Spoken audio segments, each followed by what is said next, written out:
why is it crucial and necessary that you're building your one thing off of a vision and not just saying this is my one thing, unless that one thing is your vision? And I was thinking about a Dr. Seuss poem when I was driving back from Nebraska yesterday. He says, you got brains in your head and feet in your shoes, and you can point your toes any way that you choose. And that's why. So Because when you Martin, get up in I the, read this book probably once a week. Oh, the places you'll go. You can steer yourself in a direction you choose, okay. not Really, you point your reading the toes. book? It was close. It was close enough, but no, my daughter, I read that book a lot to her. So Yeah. And how old's she? 2? 2.5 or about to be 3 in Okay. September. So yeah. Well, so you can read it to me also. No, I mean, that's it.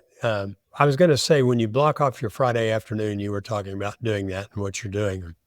And the way we speak about that a lot is that's the time we block off to work on the business instead of in the business, Right. right? So that is a vision. Mhm. If I'm working on that, I mean, we can refine it a lot, but if you're not, if you don't have the vision of a business that can run without you, E-Myth type of stuff, that's system driven, then what are you doing?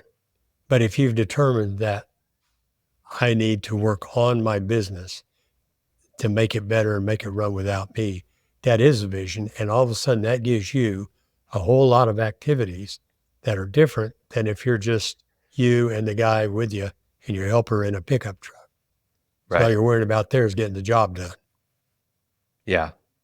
Well, I think when there's a lack of vision for your day-to-day, well, overall for your company, when there's a lack of vision for your company and where you're going as a business, you end up having unclear priorities in the day-to-day, right?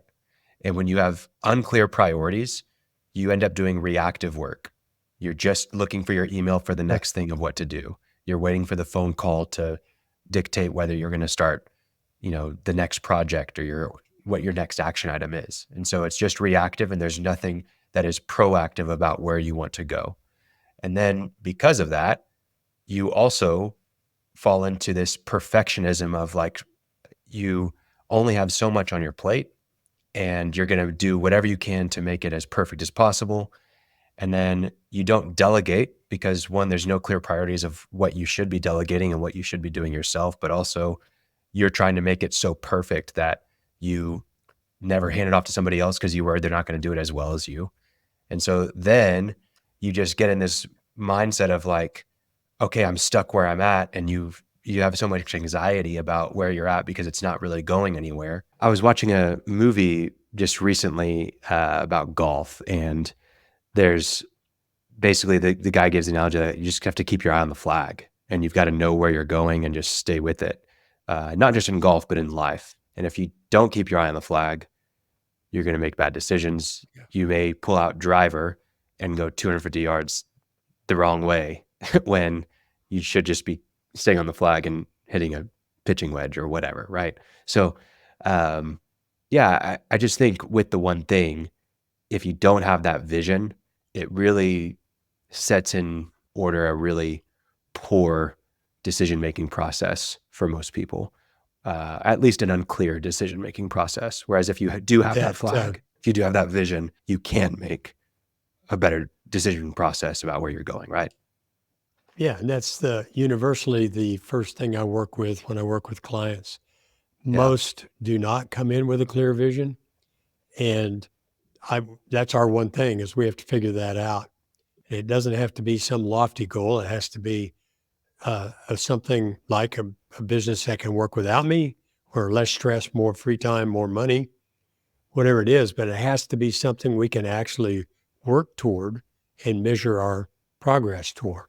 So yeah, vision is the first thing to work on if you don't have one. Yeah, I also think it's not just about the vision, because sometimes with this one thing, it's not. Yes, it applies to the overall vision of us being the most efficient company in the world or whatever your vision is. But this one thing seems so small in that grand story of our company, right? And so I think at the same time, there needs to be really clear goals around what your one thing is, right? And I think we know SMART goals. We've talked about that on this podcast many times. You've probably heard it from many people. Specific, measurable, attainable, realistic, time specific. Did I get that right? I think real result oriented, Result meaning, oriented. Okay. yeah, it's So like, did we, like the guy who, Andy, who started Hewlett Packard Grove, he said, at some point, you got to be able to say, did we do it? Yes or no? No ambiguity, no judgment. Did we do it? And so yeah. that's what I think specific. Did we do that? Yep, we did. Or no, we did not. Yeah. So, just saying that marketing is your one thing doesn't allow you to do that, right? Right.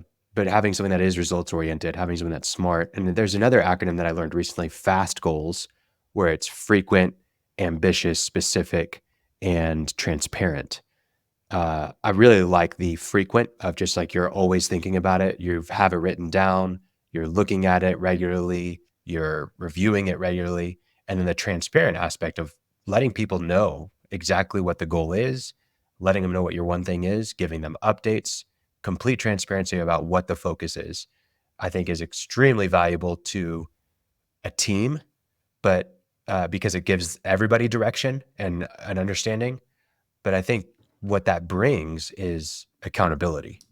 And so many times the things that we do because we don't, or the things that we're trying to focus on, our one thing, our area of focus, there's no accountability because we're not talking about it, because we don't have anybody else saying, hey, how is that one thing going? How is that goal? How are you doing on the goal? Right. So I think that's a huge piece of like everything here is that there has to be accountability, or else you're going to lend yourself to have distractions.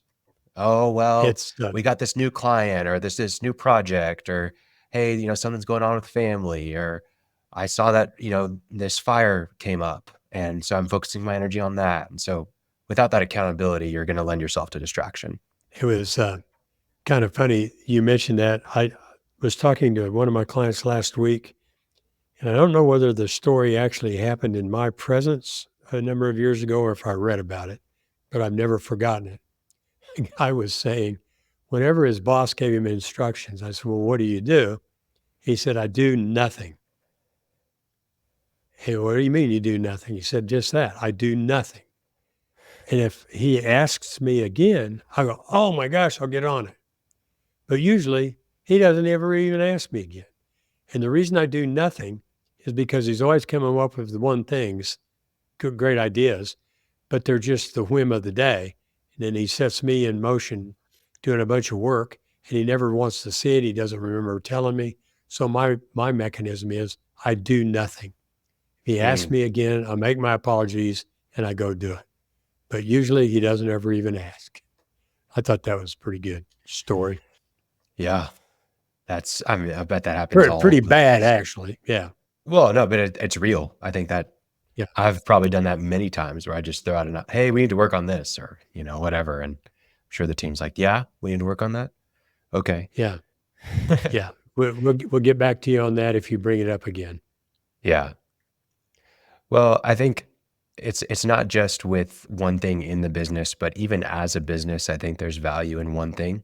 Like, hey, what do you do really well? What do you do better than anybody else? What are you known for? What's like your secret sauce? What's your one thing as a business? I think a lot of times we can get pulled in a bunch of different directions because we've talked about this in the past, but we're trying to add value. So we start as, you know, the pool company, but pretty soon now we're building outdoor kitchens and pergolas and, you know, all these doing landscaping, hardscaping, all these different things. And there's absolutely, that's how you grow your business. That's, you get customers and then you increase how much you sell to them by adding all these services. But at the same time, what is the one thing that you're really known for? What is your secret sauce?